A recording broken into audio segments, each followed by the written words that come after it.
오늘부터 이렇게 기도하라라는 제목으로 우리 예수님께서 가르쳐 주신 기도, 주기도문을 함께 살펴보도록 하겠습니다.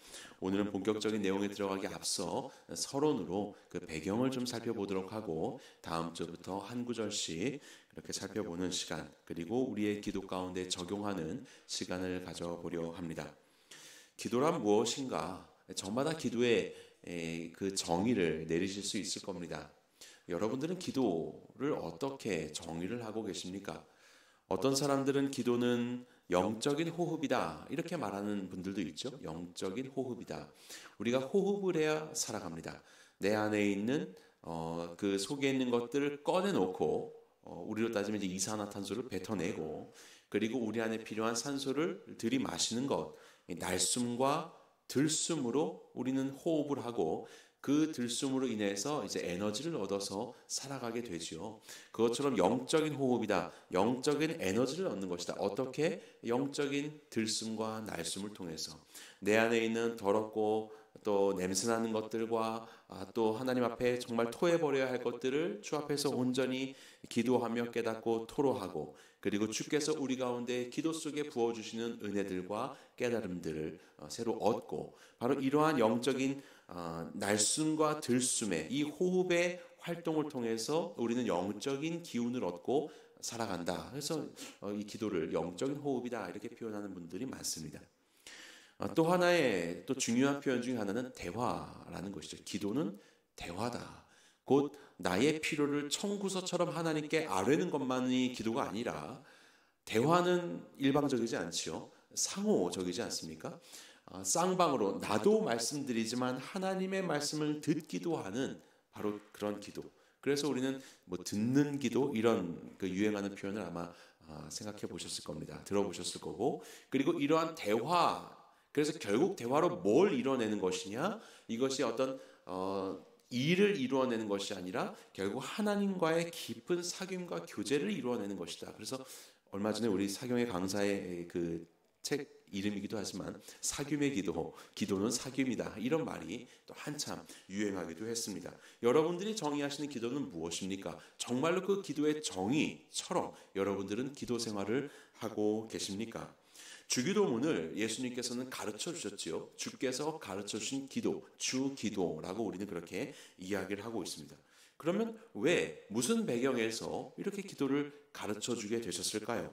우리는 마태복음 6장을 읽었지만 누가복음 11장도 보면 병행 구절입니다.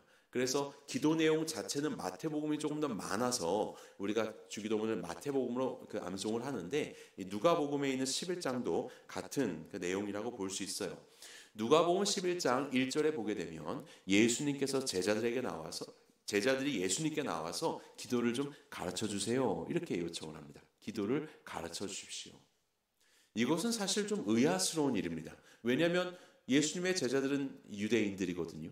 유대인들은 그들이 어렸을 때부터 기도를 배웠던 사람들입니다. 기도를 봐왔고 배웠고 실천해오고 있었던 사람들이에요.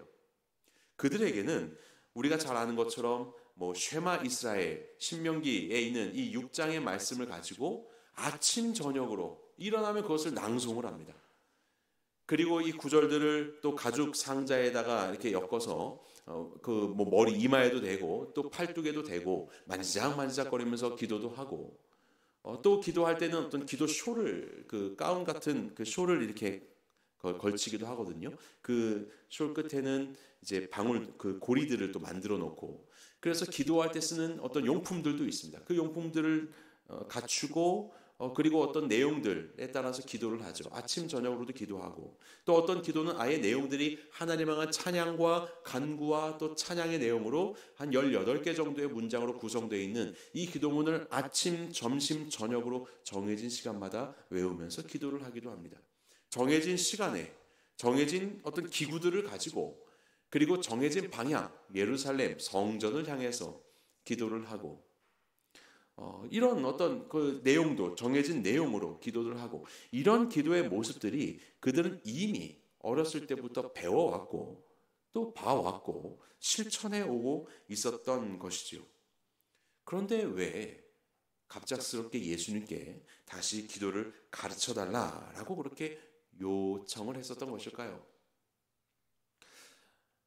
예수님께서 이제 마태복음을 보면 마태복음에 우리가 읽은 주기도문 바로 전 구절에 또 약간의 배경을 알 수 있는 그런 내용들이 있습니다. 이 내용들을 살펴볼 때에 아마도 제자들도 그들이 그렇게 하고 있었고 그리고 보아왔었던 기도가 아마 이런 좀 변질적인 모습이 있었겠다라고 우리는 예상을 해볼 수 있습니다. 자, 우리 6장 5절 말씀을 보면요. 6장 5절 너희는 기도할 때 외식하는 자와 같이 하지 말라 이렇게 말씀하십니다. 기도의 목적이 잘못되어 있었다라는 것이에요. 그들이 보았고 행하였었던 이 기도가 뭔가 목적이 잘못되어 있었다. 그 목적은 하나님께 드리는 기도가 아니라 하나님께 영광이 되는 기도가 아니라 외식하는 거예요. 외식을 왜 합니까? 겉과 속이 다른 것이지 않습니까? 보여지려고 하는 것이죠. 그럼 누구의 영광을 위해서 한다는 것입니까? 자기 영광. 기도를 자기 영광을 위해서 사람들이 하는 거예요. 그래서 사람들이 많이 있는 회당이나 큰 거리 어귀에 서서 거기서 기도하는 걸 좋아하는 겁니다. 그런데 주님은 뭐라고 말씀하십니까? 오히려 골방으로 들어가라. 은밀한 중에 내 아버지 하나님께서 너희 기도를 들으시니 사람 많은 곳에서 외식하는 자와 같이 하지 말아라 라고 그렇게 말씀하시죠. 기도의 목적이 잘못되어 있었다는 것을 우리에게 알려주고 계시는 겁니다. 자기의 영광, 하나님의 영광이 아니라 자기의 영광을 위해서 기도하고 있었던 것이에요. 그리고 또 그 당시에 많은 기도가 잘못된 것 중에 하나는 기도의 방법이 잘못되어 있던 것 같습니다. 기도의 방법. 그것에 대해서 예수님은 이렇게 말해요. 7절. 또 기도할 때 이방인과 같이 중언부언하지 말라. 기도를 하긴 하는데 중언, 했던 말도 하고 부언, 자꾸 사족을 붙여서 장황하게 기도를 하고 있는 것이에요. 왜? 그들은 말을 많이 하여야 들으실 줄 생각하느니라. 이게 이방인들의 기도였다는 것이죠. 뭔가 그 기도의 열성이 느껴지고 길고 풍성하고 그럴듯하게 기도하면 마치 그게 하나님께서 들어주실 것 같은 기도가 되는 것입니다. 누가 더 목소리가 큰가? 누가 더 오래 기도하는가? 바로 이런 것이죠. 그래서 사람 많은 곳에서 오랫동안 서서 아니 올 때도 기도했네 갈 때도 기도하고 있네 이런 소리 듣는 것을 사람들 종교 지도자들은 좋아했던 것입니다. 곧 기도의 방법이 문제야. 중언부언이 아니야. 중언부언 이런 식으로 기도한다고 하나님이 들으시는 거 아니야. 많이 기도하고 장황하게 기도한다고 이 기도가 응답되는 기도의 방법이 되는 것이 아니야. 어떻게 기도해야 되냐면 너희가 8절에 보니까 그들을 본받지 말라 구하기 전에 너희에게 있어야 할 것을 하나님 너희 아버지께서 아신다 이렇게 말합니다. 뭔가를 많이 말하고 장황하게 말한다고 해서 하나님이 솔깃하여 들어주시는 것도 아니고 도대체 뭐가 필요한 건데? 라고 궁금해하시는 것도 아니라 하나님은 이미 다 아신다는 거예요. 너희가 구해야 할 것을 하나님은 다 아셔. 그럼 우리가 왜 기도하는 거죠? 다 아시는데 왜 기도하는 것이죠? 단순히 이 내용을 하나님께 알려드려서 그 내용을 해결하는 것이 기도의 목적이 아니라는 것을 말씀하시는 겁니다. 따라서 기도의 방법이 이것을 응답받기 위해서 열심히 기도하면 돼, 크게 기도하면 돼, 많이 기도하면 돼. 단순히 그렇게 한다고 해서 기도의 방법이 올바른 방법이 아니라는 것이죠. 기도는 아버지께, 여기 보면 너희가 있어야 할 것을 하나님 너희 아버지께서 이방 종교들의 신처럼 어디 멀리 있는 나랑은 별로 상관없는 신이어서 나를 잘 몰라서 그래서 열심히 소리를 질러야 그나마 입 크게 벌리는 새한테 먹이를 주는 어미스처럼 그나마 좀 알아서 나에게 주고 그렇지 않으면 나 몰라라 하는 그런 신들이 아니라 이 신은 너의 아버지야. 그 자식을 잇는 부모가 어디 있겠습니까? 너를 알고 있어. 너에게 가장 필요한 것이 무엇인지 알고 기꺼이 그것을 허락하시는 그런 아버지셔. 그렇다면 우리의 기도는 뭔가 좀 달라지는 겁니다. 단순히 얻어내기 위해서 많이 말해야 된다는 그런 방법이 아니라 기도라는 걸 어떻게 해야 되는가? 하나님과의 친밀한 관계 속에서 진솔한 기도를 해야 된다는 것으로 그 방법이 바뀌게 되는 것이에요. 그 멀리 계신 분께 장황한 기도를 하는 것이 아니라 인격적이고 친밀한 기도로서 하나님 아버지께 기도하는 것이다 라고 말씀하고 있는 것입니다. 그래서 아마도 제자들은 그토록 어려서부터 배워왔고 관찰해왔고 지금도 행하고 있는 이 기도가 좀 뭔가 그들의 어떤 그 영적인 감각 속에서 이것은 뭔가 아닌 것 같다. 예수 그리스도의 기도를 보니까 저 기도는 좀 뭔가 다른 것 같다라는 것을 아마 보았겠지요. 그래서 예수님께 나와서 기도를 가르쳐 주십시오. 뭔가 예수님의 기도는 달랐던 것입니다. 무엇이 달랐느냐? 우리는 그것을 알 수 없지만 이와 같은 이 6장의 내용들을 통해서 보게 되었을 때 아마도 예수님의 기도는 보이기 위한 기도가 아니라 정말로 진실한 기도, 바로 그러한 기도로 옆에 있는 제자들에게까지 느껴졌던 것 같아요. 인격적인 기도, 친밀한 기도, 그리고 무엇보다도 기도와 삶의 일치된 모습이 아마 예수님께 보여지지 않았을까. 그래서 제자들은 다른 종교 지도자들의 기도와는 뭔가 다른 그 기도, 단순히 기도의 어떤 형식이 아니라 기도의 본질에 대해서 예수님께 묻고자 했을 것입니다. 그래서 예수님은 이 기도에 대해서 이제 제자들에게 가르쳐 주시기 시작합니다. 자, 그러면 주기도문의 내용은 어떻게 구성이 되어 있을까요? 우리가 오늘 9절에서 13절까지 읽었는데 주기도문의 내용은 먼저 하나님을 부르고 그리고 그 나라와 권세와 영광이라고 이렇게 마치는데요. 그 사이에 있는 내용들, 그것이 총 6가지의 내용이 있습니다. 그것이 세 가지로 분류가 되어 있습니다. 먼저 첫 번째는 세 개의 당신 청원이라고 말합니다. 당신 청원. 여기서 당신은 예수님을 말하는, 하나님을 말하는 겁니다. 하나님, 수, 당신. 하나님을 향한, 하나님을 위한 청원이 되는 것이죠. 하나님의 이름에 대한 어떤 그 높임을 받기를 원하는 것, 하나님의 나라에 대한, 하나님의 나라가 이 땅 가운데 또 그 뜻이 이루어질 수, 하나님의 나라가 그 임하는 것에 대한 그런 기도, 그리고 하늘의 뜻, 하나님의 뜻이 이 땅 가운데 이루어지는 것을 위한 기도, 그렇게 하나님을 향한, 당신을 향한 그 기도가, 그 청원이 세 가지가 등장을 합니다. 그리고 나서 이어지는 세 가지는 우리 청원이라고 말합니다. 우리 청원. 이것은 우리의 일용할 양식을 채워주십시오라고 하는 그런 청원이 있고, 우리의 죄를 사해 주십시오라는 청원이 있고, 그리고 우리를 악으로부터 보호해 주십시오라는 청원이 있습니다. 이렇게 하나님을 향한 청원 세 가지와 우리에 대한 청원 세 가지가 등장을 하는 것을 보게 됩니다. 이것을 보면 내용이 굉장히 균형이 있다는 것을 알 수 있죠. 어느 날 갑자기 제자들이 나와서 가르쳐 주세요라고 해서 예수님이 말씀하셨는데 마치 준비되어 있는 것처럼, 그래서 딱딱 세 가지 이렇게 예수님이 말씀을 하신 거예요. 균형이 잡혀 있는 그런 간구의 내용들이라는 것을 우리는 알게 됩니다. 그리고 여기에 나온 것처럼 기도는 자기중심적 기도가 아니라는 거예요. 자기중심적 기도가 아니라는 거예요. 사람의 뜻이 아니라 하나님의 뜻을 먼저 생각하는 것, 그리고 나가 아니라 우리라는 공동체를 생각하는 것. 그래서 예수님이 가르쳐주신 기도는 자기중심적 기도에서 벗어나 하나님과 공동체를 향하는 기도라는 것을 우리는 알게 됩니다. 이것이 우리가 가져야 할 우리의 기도의 전환입니다.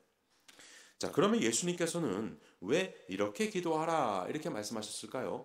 우리 6장 9절 말씀을 상반부를 보면요. 그러므로 너희는 이렇게 기도하라. 기도를 가르쳐 주십시오 라고 말했더니 이렇게 기도하라 라고 말씀하는 겁니다. 다시 말하면 기도의 모범을 제시해 주는 거죠. 그리고 이렇게 기도하라라고 지금 명령을 하시는 거죠. 그리고 다시 말하면 마음대로 기도하는 것이 아니라는 이야기입니다. 이렇게 기도하라. 너희 마음 가는 대로, 너희의 그냥 열심을 다해서, 너희의 감정대로 그렇게 기도하는 것이 아니라 너희는 이렇게 기도해야 해 라고 우리에게 제시를 해주시는 거예요. 교과서가 되는 것입니다. 자, 첫 번째, 이것은 제자 공동체의 모범 기도임을 보여주고 있는 겁니다. 제자 공동체. 너희가 내 제자냐? 그럼 너희는 이렇게 기도해야 된다. 너희는 이렇게 기도해야 한다. 기도의 모범을 보여주고 있는 거예요. 그럼 이제 우리는 어떻게 해야 되는 겁니까? 이렇게 기도해야지. 그리고 그렇게 기도를 하면 되는 겁니다. 마치 우리가 군대에 가게 되면 여러 가지 것들을 배워요. 군 생활을 시작하는 가장 처음이 훈련입니다. 일단 기본적인 군사 훈련을 하고 그리고 자대 배치를 받아서 또 여러 가지 자기 특기를 또 그 안에서 배워가면서 살아가는데요. 기본적인 군사 훈련을 배웁니다. 근데 아무것도 모르는 이 민간인들이 이제 막 훈련병 돼서 뭘 어떻게 하겠어요. 그래서 그것을 조교들이 시범을 보여주는 거예요. 포복은 어떻게 하는지, 총검술은 어떻게 하는지, 여러 가지 어떤 그 군사적인 활동들, 제식 활동 이런 것들을 어떻게 하는지를 다 보여줍니다. 정말로 그 모습 자체가 모범이에요. 딱딱 잔동작 없이 제대로 교과서처럼 보여주죠. 그리고 이제 우리는 미숙하지만 따라하는 거예요. 열심히 따라하다 보면 닮아가게 되는 것입니다. 그렇게 한 기본적인 군사 훈련들이 탑재가 되어서 이제 그것 속에서 이제 여러 가지 것들을 더 배워가면서 더 풍성하게 응용도 하고 그렇게 군인으로서 준비가 되어가는 것이죠. 제자 공동체의 기도 너희는 바로 이렇게 해야 해 라고 예수님께서 먼저 행하셨고 그리고 가르쳐 주시는 이 교과서도 같은 모범, 이 모범을 우리에게 주시는 이유는 뭡니까? 훈련하라는 거죠. 이대로 해라. 거듭거듭 해라. 너희의 다른 것들을 기도하는 것이 아니라 먼저 이대로 너희는 기도를 훈련해야 한다라고 말씀하고 있는 거예요. 그러면서 두 번째, 하나님과의 관계 안으로 초청하는 기도입니다. 이 기도는 다른 어떤 일을 하거나 이런 것이 아니라 먼저 하나님을 아버지라고 부르면서 하나님이 나의 아버지시지, 내 기도를 들으시는 분 하나님 나의 아버지시다. 이것은 곧 무슨 훈련입니까? 우리의 존재됨의 훈련이죠. 존재됨의 훈련.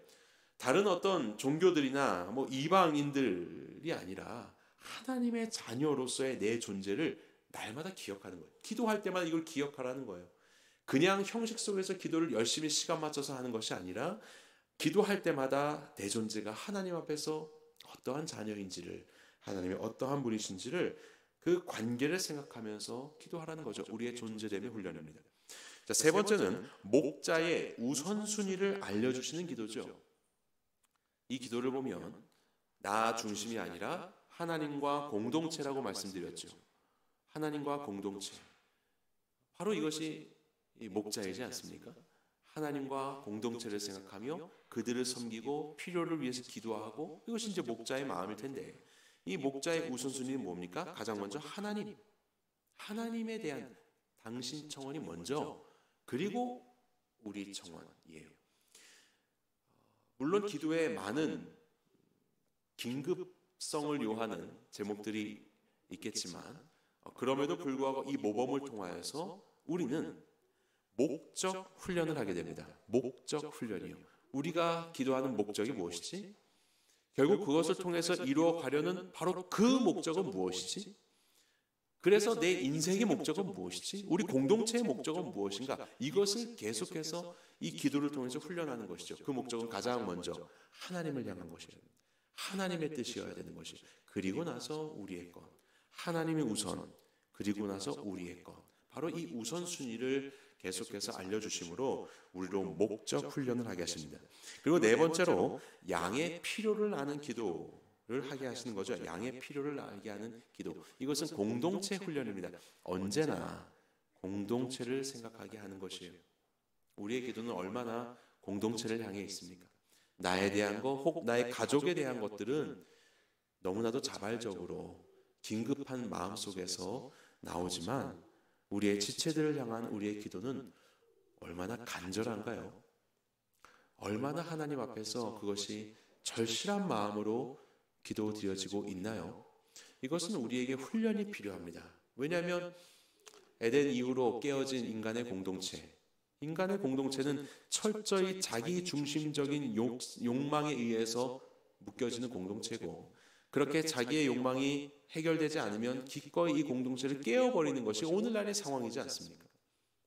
우리의 결혼에 대한 언약도 이렇게 깨어져 버리고, 심지어는 뭐 요새는 부모와 자식 간의 관계도 그렇게 깨어져 버리는, 자기의 욕망에 의해서 깨어져 버리는 그런 망가진 공동체를 우리는 많이 발견하게 됩니다. 그래서 우리는 양의 필요, 우리의 지체들의 필요, 우리 공동체를 돌아보는 기도, 그래서 이것으로 공동체 훈련을 하게 하시는 것이에요. 그래서 주기도문이라는 것은 단순히 어떤 기도의 내용과 형식을 말하는 것을 넘어서서 하나님의 나라의 가치가 무엇인지, 그리고 하나님의 나라의 방향이 무엇인지를 우리에게 알려주고 계시는 거예요. 마태복음에 보게 되면 마태복음의 산상수훈이라고 있습니다. 그것이 바로 마태복음 5장, 6장, 7장의 말씀이에요. 산상수훈. 예수님께서 산 위에서 우리에게 가르쳐 주시는 놀라운 가르침, 바로 이것이 산상수훈이에요. 산상수훈의 핵심은 바로 하나님의 나라입니다. 하나님의 나라가 어떠한 자들 가운데 임하게 되고, 그리고 하나님의 나라의 의의 기준, 하나님의 기뻐하시는 삶의 기준은 무엇인지 그것을 드러내시는 것이 바로 산상수훈의 그 메시지의 핵심입니다. 5장, 6장, 7장 중에 가운데가 뭐예요? 6장입니다. 그것이 지금 우리 이 주기도문이 있는 6장이에요. 그리고 그 6장에는 하나님의 나라에 대한 이 산상수훈의 내용 속에서 특별히 경건에 대한 훈련, 우리의 실천적인 면들을 다뤄내고 있습니다. 어떠한 경건의 신앙생활을 우리가 해야 되는지, 그 경건의 신앙생활이 세 가지로 등장을 하는데, 첫 번째가 구제하는 겁니다. 어려운 이들 도와주는 것. 그리고 두 번째가 기도입니다. 오늘 본문이에요. 그리고 세 번째가 금식입니다. 구제와 기도와 금식, 이것이 산상수훈, 하나님의 나라를 가르쳐주는 산상수훈의 가운데에 있는 그 6장에서 등장하는 우리의 경건 생활의 세 가지 항목입니다. 그 중에서 그 가운데 있는 게 뭐예요? 구제와 기도와 금식에서 가운데에 있으니까 이 기도예요. 기도가 아주 알맹이 중에 알맹이입니다. 예수님께서는 특별히 산상수훈 속에서 이 기도를 말씀해 주시면서 우리 가운데 하나님의 나라를 살아가는 백성이 무엇을 구하며 살아가야 하는지, 그리고 그 기도를 통하여 하나님과 어떤 관계를 누려야 하는지를 우리에게 말씀해 주고 있는 것이에요. 그래서 우리는 이 기도의 내용들을 보면서 단순히 우리의 기도가 어떤 감정적인 것에 치우치는 그런 기도가 아니라 하나님의 뜻, 그 진리라고 할 수 있겠죠. 하나님의 뜻과 그리고 공동체, 이것은 사랑이라고 할 수 있을 것입니다. 하나님의 뜻과 공동체에 기반한 기도를 드리는 그런 기도가 우리 안에 회복되어야 한다. 단순히 어떤 일 속에서, 감정 속에서의 기도가 아니라 진리와 사랑, 하나님의 뜻과 공동체에 기반한 기도를 우리는 드려야 한다라고 도전해주고 계시는 거예요. 나 중심의 그런 기도가 아니라 하나님 중심의 기도로, 내 필요 중심이 아니라 우리의 공동체, 우리의 이웃의 필요를 돌아보는 그러한 기도를 말씀합니다. 이것은 곧 단순히 기도라고 하는 그 시간에서 되는 일이 아니라 우리의 전반적인 삶의 태도와 관점의 변화를 말씀하고 계시다라는 것을 또한 우리는 알게 되죠. 그렇게 우리의 삶의 태도가 변해야 우리의 기도도 하나님 중심으로, 그리고 공동체 중심으로 변화될 수 있기 때문에 그렇습니다. 자, 그렇다면 기도에 대한 예수님의 이러한 말씀들을 보게 될 때 기도를 무엇이라고 정의해 볼 수 있을까요? 여러분들에게 기도는 무엇입니까? 한마디로 정의해 보십시오. 아까 이야기한 것처럼 영혼의 호흡도 좋고, 그리고 뭐 대화도 다 좋습니다. 기도란 무엇인가? 그래서 저는 이렇게 정리해 보았어요. 하나님의 뜻을 이루어가는 자녀의 대화와 순종이다, 이렇게 생각해 보았습니다. 하나님의 뜻을 이루어가는 자녀의 대화와 순종, 하나님께 묻고 결국 순종하여 우리의 삶이 변화가 되는 바로 이런 것이 기도이지 않을까라는 생각이 들었습니다. 앞으로 우리는 이제 주기도문을 통하여서 주님께서 우리에게 가르쳐 주신 기도를 배울 것입니다. 그리고 이 기도를 여러분들의 기도에 적용하시고 훈련하시기 바랍니다. 그 기도를 적용하셔서 계속해서 이와 같은 내용들로 하나님 앞에 여러분들의 기도의 제목들을 삼고 나아가십시오. 그리고 그런 기도가 단순히 기도뿐만이 아니라 이 기도를 통하여서 여러분들의 삶이 바뀌고 우리의 삶의 관점과 태도가 바뀌고, 그를 통하여서, 우리를 통하여서 하나님의 나라가 조금씩 더 구현되고 확장되어지는 데 쓰임받는 우리 모두의 기도 생활이 되기를 주님의 이름으로 간절히 축원합니다.